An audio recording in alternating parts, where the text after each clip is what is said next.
You know that fire drill you had at work last month? The one that felt like just another boring interruption?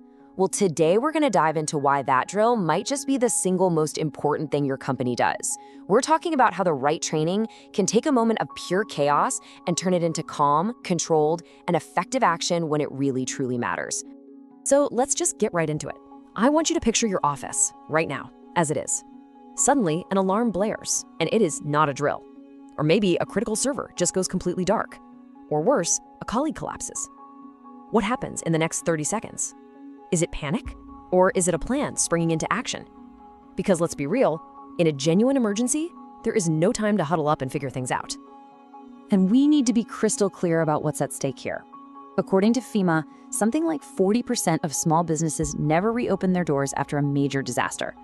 We're not just talking about an inconvenient afternoon, we're talking about an existential threat. The line between being another statistic and being a survivor, honestly, it's just one word: preparation. So, how do you actually fight that very human instinct to just panic? Well, you don't fight it, you replace it. You replace it with a plan. Let's break down how you can move your entire team from that state of chaos to a state of control. Look at these two scenarios. They're not just different reactions, you know? They are completely different outcomes that were decided long before the incident ever even started. On one side, you have the default human response to a crisis: panic, confusion, and ultimately loss. But on the other, you have a trained response: calm, order, and control. That one leads to resilience. The tool that actually builds that bridge from panic to preparedness is incident response training. And no, this isn't some dusty manual you read once and forget about. It's a living, breathing program designed to build emergency muscle memory. It gives your team the actual skills and, just as importantly, the confidence to act decisively when the pressure is on. Okay, so what do you actually get from this kind of training? What are the real returns? Well, it all starts with the number one absolute priority in any crisis: protecting your people. But it quickly expands to protecting the entire business itself. Above all else, this is about keeping people safe. A trained employee isn't just someone who remembers the evacuation route. They're the person who knows how to grab a fire extinguisher, who can calmly guide others to safety, and who might even be able to provide life-saving first aid in those crucial minutes before the professionals arrive. This isn't theoretical stuff. This knowledge saves lives, period. And that protection, it doesn't just stop with people. A fast, coordinated response also protects your physical assets: your buildings, your equipment, and your critical digital infrastructure. You know, all the stuff that's absolutely essential to keeping the business up and running. And let's face it, in today's world, the emergency isn't always something you can see or touch. A cyber attack is basically the new fire alarm. A single data breach can cause absolutely devastating financial losses, not just from the attack itself, but from the crippling downtime that can stretch on for days or even weeks. But here's the real kicker: the payoff in plain numbers. Research shows that companies with a tested, drilled incident response plan slash the cost of a data breach by an average of 60%. Just let that sink in. 60%. Preparation doesn't just manage risk, it directly protects your bottom line in a huge way. And beyond those direct costs, you've got this whole other world of legal and regulatory headaches. Being prepared means you're meeting standards from groups like OSHA, which helps you avoid staggering fines. It makes you way less vulnerable to lawsuits. And it can even convince your insurance company to give you a break on your premiums. It's really a financial win-win-win. And finally, let's talk about your reputation. How you handle a crisis says everything about you. A calm, professional, and transparent response, that builds an incredible amount of trust with your customers.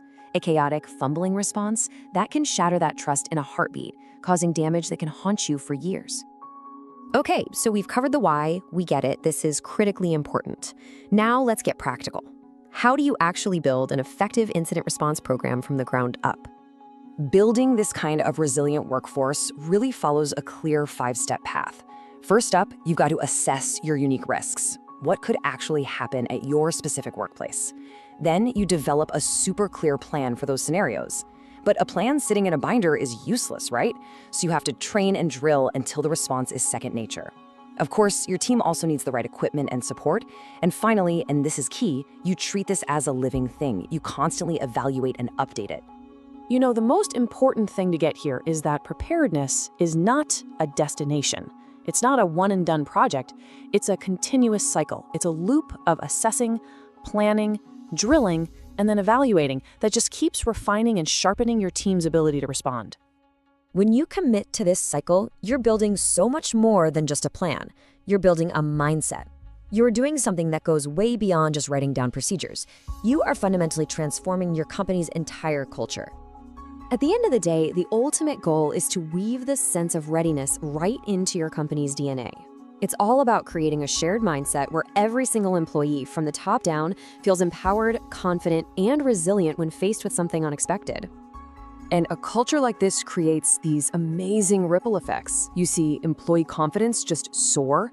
Teamwork gets stronger because it's been forged through the shared experience of practicing and problem solving under pressure. It even helps with talent retention because, hey, who wouldn't want to work for a company that truly invests in their safety? Really, it all boils down to this one core idea.